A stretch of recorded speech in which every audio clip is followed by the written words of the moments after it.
Hello दोस्तों, कैसे हैं आप सब लोग। मैं स्मिता शंकर शिक्षा सिंधु में आप सबका बहुत बहुत स्वागत है। दोस्तों, आज के वीडियो में हम सॉल्व करेंगे हिंदी के 21 दिसंबर को जो एग्ज़ाम हुआ था 21 दिसंबर 2021 में, उसके क्वेश्चंस को यहाँ पे सॉल्व करेंगे। तो आज के वीडियो को आप एक टेस्ट के रूप में देख सकते हैं। आप हिंदी की तैयारी कर रहे होंगे तो इस क्वेश्चंस को आज जो हम 30 क्वेश्चन इस वीडियो में सॉल्व करने वाले हैं, तो उस 30 प्रश्न को सॉल्व करके आप खुद का टेस्ट कर सकते हैं। आज हम लोग ऑनलाइन एग्ज़ाम जो आपका हुआ था यानी सीबीटी मोड में जो 2021 में एग्ज़ाम हुआ था उसके प्रश्न को सॉल्व करेंगे। तो उम्मीद है कि आप अभी तक 16 दिसंबर और 20 दिसंबर जिसके सारे प्रश्न करवा दिए गए हैं सॉल्व, वो दोनों आप प्रैक्टिस कर चुके होंगे सभी सब्जेक्ट के अच्छे से।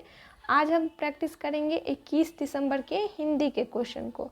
तो दोस्तों चलिए शुरू करते हैं 30 प्रश्न सॉल्व करना, जिसमें शुरू के 15 प्रश्न होंगे गद्यांश और काव्यांश से और अगले 15 क्वेश्चन होंगे हिंदी के पेडागोजी से। तो वीडियो को ज़रूर देखिएगा, क्योंकि अब जो आपका एग्ज़ाम होने वाला है 2022 में, उस एग्ज़ाम का पैटर्न भी कुछ ऐसा ही होगा जैसा कि इन क्वेश्चंस का पैटर्न है। वैसे ही इसी प्रकार से क्वेश्चन पूछे जाएंगे। क्वेश्चन का लेवल भी दोस्तों अब ऐसा ही रहेगा, थोड़ा पहले से थोड़ा हाई रहेगा। तो आप प्रैक्टिस करें 2021 के एग्ज़ाम से जितनी ज़्यादा हो सके उतनी ज़्यादा प्रैक्टिस करें। यहाँ पे सही आंसर के साथ सभी दिनों की प्रैक्टिस करवाई जाएगी, पेपर 1 और पेपर 2 की। तो शिक्षा सिंधु के साथ ज़रूर जुड़े रहिएगा। दोस्तों सबसे पहले हिंदी के क्वेश्चन में आपके सामने आएगा क्वेश्चन नंबर 91 to 99, यानी एक कॉम्प्रिहेंसन आएगा। यहाँ पे एक कॉम्प्रिहेंसन लिखा हुआ है, इसको आपको पढ़ना है और 91 to 99 नंबर क्वेश्चन तक इस कॉम्प्रिहेंसन से क्वेश्चन पूछा गया है, तो उसे सॉल्व करना है आपको। तो सबसे पहले पढ़ते हैं अनुच्छेद। देखिए क्या दिया हुआ है निर्देश दिया हुआ है कि नीचे दिए गए अनुच्छेद को पढ़कर पूछे गए प्रश्नों के सबसे उपयुक्त उत्तर वाले विकल्प को चुनिए। तो चलिए शुरू करते हैं अनुच्छेद को पढ़ना। अनुच्छेद है कि चित्रों की भाषा ऐसी स्वच्छंदता उन्मुक्तता प्रदान करती है कि पढ़ने वाला अपने कथ्य को स्वयं गढ़ता है। जहाँ बंधन न हो वहीं स्वच्छंदता और सृजनात्मकता अपना साम्राज्य स्थापित करते हैं। इसलिए चित्रात्मक किताबें बच्चों के लिए हमेशा आकर्षण का केंद्र रही हैं। आंगनबाड़ी के बच्चों के साथ यह अनुभव भी रहा है कि रंगीन चित्रात्मक किताबों को देखते ही बच्चे के भीतर उसे छूने, पकड़ने और उसके भीतर की दुनिया में झांकने के लिए पन्ने दर पन्ने पलटने की उत्कृष्ट इच्छा बच्चों को सक्रिय बना देती है। पढ़ना शुरू करने की प्रक्रिया का पहला सोपान यही है कि हम किताबों के प्रति आकर्षक महसूस करें और उन्हें खोलकर देखने की तीव्र इच्छा भी हो। एक बार किताब खुलते ही उसमें मौजूद अवधारणाओं का संसार में धीरे धीरे खुलने लगता है। दरअसल बच्चों की प्रतिक्रिया ही इन अवधारणाओं के बनने का प्रमाण है। अधूरी अथवा गलत अवधारणाएं भी चित्रों और चित्रों पर बातचीत करने के माध्यम से संशोधित परिवर्तित होती चली जाती है। एक बात और जो इन अवधारणाओं के संदर्भ में महत्वपूर्ण है वह है संदर्भ युक्त परिवेश में अवधारणाओं का बनना। तो दोस्तों ये था अनुच्छेद, इसे आप ध्यान से पढ़िए। इसके बाद आप शुरू करिए क्वेश्चन पढ़ना। एक और तरीका है इसे सॉल्व करने का कि पहले आप क्वेश्चन पढ़ लें फिर अनुच्छेद पढ़ें। यहाँ पे मैं आप सबके सामने अब क्वेश्चन ला रही हूँ। सबसे पहला क्वेश्चन है कि पढ़ने की प्राथमिक प्रक्रिया का सोपान क्या है। तो दोस्तों पढ़ने की प्रारंभिक प्रक्रिया का सोपान क्या था? पुस्तकों के प्रति आकर्षण। आप यहाँ इस अनुच्छेद में देखे होंगे कि पढ़ने की पहली प्रक्रिया का सोपान क्या है।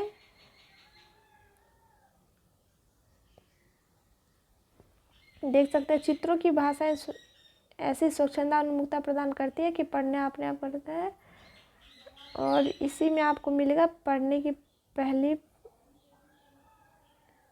यहाँ देखिए पढ़ना शुरू करने की प्रक्रिया का पहला सोपान यही है कि किताबों के प्रति आकर्षण महसूस करें। तो दोस्तों ऐसे ही आपको ढूंढ के सारे क्वेश्चन का आंसर देना है, ध्यान से पढ़ना है फिर आंसर करना है। तो पहले का सही आंसर क्या है? पुस्तकों के प्रति आकर्षण पढ़ने की पहली प्रक्रिया का सोपान है, यानी ऑप्शन नंबर 3 इसका सही आंसर है। बढ़ते हैं अगले प्रश्न पे। अगला प्रश्न है कि चित्रात्मक पुस्तकें बच्चों को क्या प्रदान करती है? उन्मुक्तता, सृजनात्मकता, स्वच्छंदता और सीमितता। तो हम पढ़े हैं कि चित्रात्मक पुस्तकें बच्चों को क्या प्रदान करती है? सृजनात्मकता प्रदान करती है। यानी इसका सही इस क्वेश्चन में क्या पूछ रहा है? क्या प्रदान नहीं करती है। क्वेश्चन को ध्यान दें, कई बार ऐसा होता है कि नहीं पूछा रहता है और हम लोग सही वाला आंसर लगा देते हैं। तो बच्चों को सीमितता प्रदान नहीं करती है, बच्चे उन्मुक्त बनते हैं, सृजनात्मक बनते हैं, स्वच्छंद बनते हैं, लेकिन बच्चों में सीमितता नहीं आती है। यानी ऑप्शन 4 इसका सही आंसर है। बच्चों की सृजनात्मकता में बाधक है। क्या बाधक है? रंगीन पुस्तकें नहीं। रंगीन पुस्तकें तो इनकी सृजनात्मकता को बढ़ाती है, उन्मुक्तता को भी बढ़ाती है, कल्पनाशीलता को भी बढ़ाती है, जिसे सृजनात्मकता कहते हैं। तो क्या बाधक है? बंधा बंधाया कथ्य, ये बाधक है। यानी ऑप्शन 4 इसका सही आंसर है। यहाँ पे जो भी आंसर आपको देना होगा अकॉर्डिंग टू पैसेज ही देना होगा, अपने मन से आपको कुछ इस आंसर नहीं करना है। अगला प्रश्न है कि जब बच्चे चित्रों को देखकर प्रतिक्रिया व्यक्त करते हैं तो इसका अर्थ क्या है। क्वेश्चन नंबर 94 है कि इसका अर्थ क्या है। क्या इसका अर्थ है अवधारणाएं बना रहे हैं बच्चे, रटे रटाए उत्तर दे रहे हैं। तो दोस्तों एक क्वेश्चन में क्या कर रहा है कि बच्चे चित्रों को देखकर प्रतिक्रिया व्यक्त कर रहे हैं। तो रटा रटाए उत्तर ना होगा, ना ही होगा पूछे गए प्रश्नों के उत्तर दे रहे हैं, और ना ही परीक्षा की तैयारी कर रहे हैं। बच्चे क्या कर रहे हैं? अवधारणाएं बना रहे हैं। यानी पहला आंसर इसका सही आंसर है। आप सब आंसर करने की कोशिश करते रहिएगा और वीडियो के लास्ट में ज़रूर बताइएगा कि कितने प्रश्न आप सॉल्व कर पाएँ। अगला प्रश्न है कि चित्रों पर बातचीत महत्वपूर्ण है क्योंकि बच्चा बातचीत में सक्षम हो जाता है। चित्रों पर बातचीत करना क्यों महत्वपूर्ण है, ये पूछा गया है प्रश्नों में। तो क्या बच्चा बातचीत में सक्षम हो जाता है या फिर अधूरी व गलत अवधारणाएं संशोधित हो जाती हैं, पाठ्यक्रम में निर्देशित है, या फिर चित्र वर्णन भाषा कक्षा की अनिवार्य अंग है। तो दोस्तों ये सब कहीं ना कहीं कुछ ना कुछ सही है, लेकिन हमें अकॉर्डिंग टू पैसेज आंसर देना है। तो क्या आंसर सही होगा कि अधूरी और गलत अवधारणाएं जो होती हैं उन्हें संशोधित किया जा सकता है, संशोधित हो जाती है चित्रों पर बातचीत करके। तो सही आंसर होगा ऑप्शन नंबर 2। अगला प्रश्न है कि अवधारणाओं के बनने के संदर्भ में महत्वपूर्ण है क्या। निराधार कल्पना, संदर्भ युक्त परिवेश, शिक्षक निर्देश, या फिर विद्यालयी ढांचा। तो क्या इसमें महत्वपूर्ण है? संदर्भ युक्त परिवेश। सबसे लास्ट लाइन था पैसेज का, अगर आप ध्यान से पढ़े होंगे तो यही। अगला प्रश्न है कि शारीरिक में प्रत्यय क्या है। तो दोस्तों प्रत्यय क्या होता है? किसी भी शब्द के अंत में जुड़ा हुआ वह अंश जो उसके अर्थ में थोड़ा परिवर्तन ला दे उसे कहते हैं प्रत्यय। तो प्रत्यय यानी पीछे जुड़ा हुआ। तो शारीरिक पीछे क्या जुड़ा हुआ है? रिक जुड़ा हुआ है, रीक जुड़ा हुआ है, इक या क। तो दोस्तों ये शब्द कैसे बना है? शरीर जोड़ इक, क्या बना? शारीरिक। यानी कौन सा सही है? ऑप्शन नंबर 3 इसका सही आंसर है। इक प्रत्यय इसमें लगा हुआ है। अगला प्रश्न है क्वेश्चन नंबर 98 की चित्रात्मक किताबें में चित्रात्मक शब्द क्या है। क्या चित्रात्मक शब्द संज्ञा है, विशेषण है, प्रविशेषण है, या फिर क्रिया विशेषण है। तो चित्रात्मक क्या है दोस्तों? विशेषण है। विशेषण क्यों है? क्योंकि यह विशेषता बता रहा है किस चीज़ की? किताबें की, चित्रात्मक किताबें, इसलिए यह विशेषण है। ऑप्शन 2 इसका सही आंसर है। निम्न में से कारक चिन्ह कौन सा नहीं है? का, के, की, या फिर की। तो आप सब कारक चिन्ह जरूर पहचानते होंगे, ऐसे याद भी किए होंगे बचपन में कि कर्ता ने, कर्म को, करण से, संप्रदान को के लिए, आपादान से, संबंध का, के की, अधिकरण में, पेपर, ऐसे सब तो याद किए ही होंगे। तो दोस्तों क्या नहीं है कारक चिन्ह? ये की नहीं है। का, के और की जो होता है वो ऐसे होता है, ये की नहीं है कारक चिन्ह। यानी ऑप्शन 3 इसका सही आंसर है। अगला प्रश्न है, फिर से आपके सामने वही प्रश्न एक बार रिपीट हो रहा है। क्वेश्चन नंबर 99 तक हम सब सॉल्व कर चुके थे, अब सॉल्व करना शुरू करेंगे दोस्तों 100वें प्रश्न से 105वें प्रश्न तक। किस चीज़ से आया है वो? काव्यांश से। यानी लैंग्वेज 1 जो आप लेंगे उसमें एक गद्यांश रहेगा और एक काव्यांश रहेगा। तो चलिए पढ़ते हैं इस काव्यांश को। काव्यांश में लिखा हुआ है कि नन्हा सा बच्चा बड़ा सा बस्ता लादे जाता पीठ पर, हाथ में बोतल आँखों में चश्मा, स्कूल से ट्यूशन, ट्यूशन से घर, होमवर्क करे रात भर। सपने में मम्मी की डांट, मैडम की छी, सहपाठी चिढ़ाते हंसते ही। न ठीक से खाना, न ठीक से सोना, न नानी के घर जाना, छुट्टियों में न मौज मस्ती, न त्योहारों में उधम मचाना। 12 महीने एक ही रट, प्रथम हमको आना है। प्रगति नाम का दानव लील गया है बचपन को, जो ब्लड प्रेशर हुआ करता था बूढ़ों को, अब होने लगा है नन्हों को। लोगों अब तो संभल भी जाओ, बच्चों को बढ़ता रहने दो, रेस घोड़ा मत बनने दो, रेस का घोड़ा मत बनने दो। तो ये था बहुत ही सुंदर एक काव्यांश। अब इस काव्यांश से 5 प्रश्न पूछे गए हैं, 6 प्रश्न पूछे गए हैं, तो उस प्रश्न का आपको आंसर देना है। सबसे पहला प्रश्न पूछा गया है कि बचपन को किसने समाप्त कर दिया है? प्रगति ने, स्कूल का अनुशासन, ट्यूशन का भुगतान या फिर माता पिता का प्यार। तो अकॉर्डिंग टू काव्यांश आंसर देना। और काव्यांश में क्या लिखा था कि प्रगति की अपेक्षा जो की जाती है बच्चों से कि बच्चे प्रथम आए, इसके लिए ट्यूशन लगा दो, स्कूल से आए, ट्यूशन से आए तो घर पे बैठ के होमवर्क करवा दो, डांटो फटकारो, ये सब क्या होता है? प्रगति की अपेक्षा करके कि बच्चा प्रथम आएगा, ये सब करके। तो प्रगति की अपेक्षा जो है वो क्या कर दी है? बच्चों के बचपन को समाप्त कर दी है। बहुत ही इजी काव्यांश पूछा गया था 21 दिसंबर को। और अगला प्रश्न है कि कविता में बच्चा व्यस्त रहता है खेलने कूदने में, पढ़ने लिखने में, मौज मस्ती में या फिर उधम मचाने में। तो दोस्तों, ना ही बच्चे को उधम मचाने का टाइम मिलता है, ना ही मौज मस्ती का, ना ही खेलने कूदने का। बच्चे किस में व्यस्त रहते हैं? हमेशा पढ़ने लिखने में। यानी कौन सा आंसर सही है? ऑप्शन नंबर 2 इसका सही आंसर है। अगला प्रश्न है कि कविता में बच्चों में भी ब्लड प्रेशर होने की बात कही गई है, उसका प्रमुख कारण क्या है? नानी के घर जाने का तनाव, मनपसंद खाना न मिलने का तनाव, सहपाठियों द्वारा चिढ़ाने का तनाव या फिर प्रथम आने का तनाव। तो दोस्तों, यहाँ पे सहपाठियों द्वारा चिढ़ाने की बात तो कही गई है, लेकिन इसका सही कारण क्या होगा? कविता में ये भी कहा गया है कि बच्चे में जो प्रथम आने का तनाव होता है उसके कारण बूढ़ों में जो होता था ब्लड प्रेशर, वो बच्चों में भी होने लगा है। यानी सही आंसर क्या होगा? ऑप्शन नंबर 4 इसका सही आंसर होगा। अगला प्रश्न है कि दी गई कविता में किस पर बल दिया गया है? बच्चों को रेस का घोड़ा बनाने पर, कक्षा में प्रथम आने पर, बच्चों का बचपन न छीनने पर या फिर बच्चों को पढ़ाने लिखाने पर। तो दोस्तों, इस कविता में सबसे ज़्यादा बल दिया गया है कि बच्चों का बचपन नहीं छीनना चाहिए, उन्हें रेस का घोड़ा बनाकर, प्रथम आने के लिए जोर देकर या फिर पढ़ने लिखने पर जोर देकर उन्हें उनका बच्चों का बचपन नहीं छीनना चाहिए। यानी तीसरा ऑप्शन इसका सही आंसर है। नेक्स्ट क्वेश्चन है कि रात भर कौन सा क्रिया विशेषण शब्द है? कौन सा शब्द? रात भर कौन सा क्रिया विशेषण शब्द है? रीतिवाचक, परिमाणवाचक, कालवाचक या फिर स्थानवाचक। तो इसका सही आंसर क्या होगा दोस्तों? क्वेश्चन नंबर 104 का इसका सही आंसर होगा कालवाचक। यानी क्या है? ये समय को दर्शा रहा है, रात भर समय को दर्शा रहा है, इसलिए ये कालवाचक होगा। इसका सही आंसर होगा ऑप्शन नंबर 3।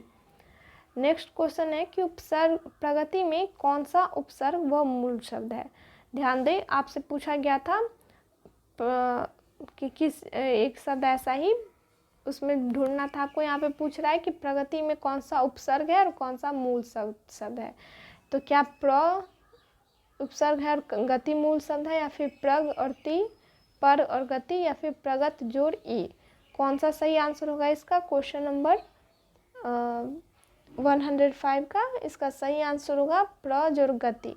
इसमें प्र क्या है? उपसर्ग है, और गति क्या है? मूल शब्द है। उपसर्ग कहते हैं किसी शब्द के पहले जुड़कर जो शब्द में बदलाव कर दे, उसे कहते हैं उपसर्ग। यानी पहला ऑप्शन इसका सही होगा, प्र उपसर्ग है और गति मूल शब्द है। फिर से एक बार क्वेश्चन रिपीट हो रहा है। क्वेश्चन नंबर 105 तक हम लोग सॉल्व कर चुके हैं। अब हम लोग सॉल्व करना शुरू करेंगे दोस्तों हिंदी के पेडागोजी के क्वेश्चन को। 15 क्वेश्चन अब आएंगे हिंदी के पेडागोजी से। तो क्वेश्चन नंबर 105 तक हम लोग सॉल्व कर चुके थे। अब नेक्स्ट क्वेश्चन देखिए क्या है कि प्राथमिक स्तर पर चयनित बाल साहित्य में सर्वाधिक महत्वपूर्ण बिंदु क्या है? रंगीन चित्र, सार्थक पूर्णावृत्ति, संक्षिप्तता या फिर केवल चित्रात्मकता। तो प्राथमिक स्तर पर चयनित बाल साहित्य कैसे होने चाहिए? इसके लिए सबसे ज़्यादा महत्वपूर्ण क्या होना चाहिए? सार्थक पुनरावृत्ति या फिर रंगीन चित्र। अगर क्वेश्चन नंबर 106 की बात करें दोस्तों, तो आप सबके एग्ज़ाम में इसका आंसर बताया गया था सीटेट के द्वारा कि इसका सही आंसर होगा सार्थक पुनरावृत्ति बाल साहित्य में सबसे ज़्यादा महत्वपूर्ण बिंदु है। बढ़ते हैं अगले प्रश्न पे। अगला प्रश्न है कि भाषा एक कैसी प्रक्रिया है? एक जटिल प्रक्रिया है, समस्यात्मक वस्तु है, तार्किक व्यवस्था है या फिर नियमबद्ध व्यवस्था है? तो भाषा क्या है? भाषा एक जटिल प्रक्रिया है या फिर नियमबद्ध व्यवस्था है? भाषा एक जटिल प्रक्रिया है, ये इसका सही आंसर होगा। अगला प्रश्न फिर से वही रिपीट हो रहा है क्वेश्चन। अगला प्रश्न है कि कक्षा 3 की हिंदी भाषा की पाठ्यपुस्तक में दिया गया अभ्यास औजारों के नाम खोज कर लिखना उदाहरण है। किस चीज़ का उदाहरण है? बच्चों को सर्वज्ञ बनाने का, अन्य व्यवसायों से परिचित कराने का, संपूर्ण पाठ्यचर्या में भाषा का या फिर विषयों की शब्दावली में अनिवार्य का परिचय। तो दोस्तों इसका सही आंसर क्या होगा? इसका सही आंसर होगा कि संपूर्ण पाठ्यचर्या में भाषा का।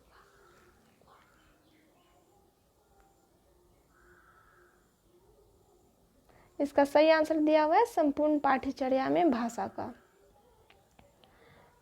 अगला क्वेश्चन है कि कक्षा 3 की फिर से वही क्वेश्चन एक बार रिपीट हो रहा है। नेक्स्ट क्वेश्चन है कि मुझे बैगनी रंग कतई अच्छा नहीं लगता। तो वाक्य में रेखांकित शब्द का मतलब बताओ। यानी यहाँ पे जो अंडरलाइन किया हुआ है कतई, इस कतई का क्या मतलब होगा? बहुत कठिन है, नहीं पूछा जाना चाहिए। मतलब ये प्रश्न जो है पूछा गया है कि इस शब्द का मतलब बताओ, तो यह प्रश्न कैसा है? तो यह प्रश्न बहुत कठिन है, इसे नहीं पूछना चाहिए, या फिर बहुत सरल है, पूछा जाना चाहिए। संदर्भ में शब्दावली का उदाहरण है, या फिर भाषा के बच्चों के भाषा ज्ञान को महत्व देता है। तो क्या होगा इस क्वेश्चन का सही आंसर? तो इस क्वेश्चन का सही आंसर होगा कि बच्चों के भाषा को ज्ञान को महत्व देता है, या फिर संदर्भ में शब्दावली का उदाहरण है। ऑप्शन नंबर 3 इसका सही आंसर है। अगला क्वेश्चन है कि हमारे देश से की क्या विविधता हमारी एक भाषाई है? हमारे देश की साहित्यिक विविधता हमारे देश की हमारा एक भाषाई चुनौती है, या फिर हमारे देश की भाषिक विविधता हमारा एक भाषाई संबल है, या फिर हमारे देश की भौगोलिक विविधता हमारा एक भाषाई विस्तार है, या फिर हमारे देश की भाषिक विविधता हमारा एक भाषाई हथियार है? तो क्या होगा इसका सही आंसर? हमारे देश की साहित्यिक विविधता हमारा एक भाषाई चुनौती है। सबसे पहला ऑप्शन एक सबसे सही ऑप्शन है। क्वेश्चन नंबर 109 का सही आंसर है क्या? Option number 1।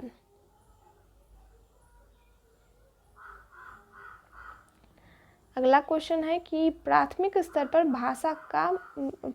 स्तर पर शिक्षा का क्या महत्व होना चाहिए? मातृभाषा ही होना चाहिए, हिंदी होना चाहिए, अंग्रेजी होना चाहिए, या फिर विदेशी होना चाहिए? ध्यान दीजिए, पूछ रहा है किस पे?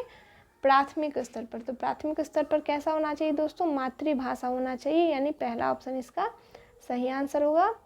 यानी बच्चे की जो भाषा रहती है वही रहनी चाहिए शिक्षा का माध्यम।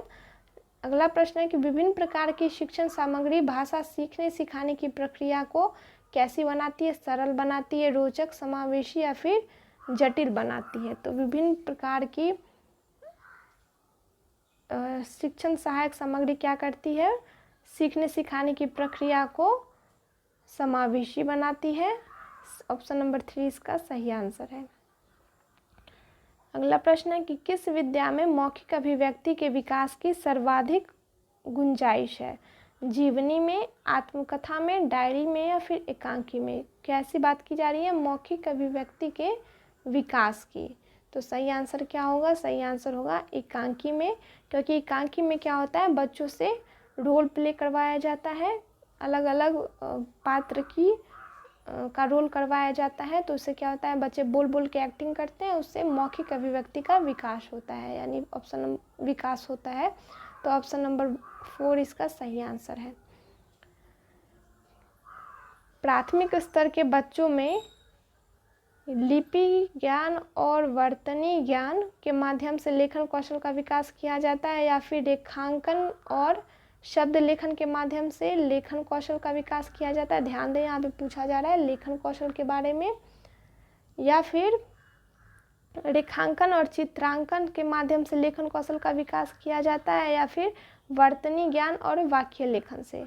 तो लेखन कौशल का विकास किससे किया जा सकता है? लेखांकन और चित्रांकन से, यानी ऑप्शन 3 इसका सही आंसर है। क्योंकि ये प्राथमिक स्तर की बात कही जा रही है, तो प्राथमिक स्तर पर बच्चों से चित्रांकन करवा के, रेखांकन करवा के लेखन कौशल का विकास किया जा सकता है।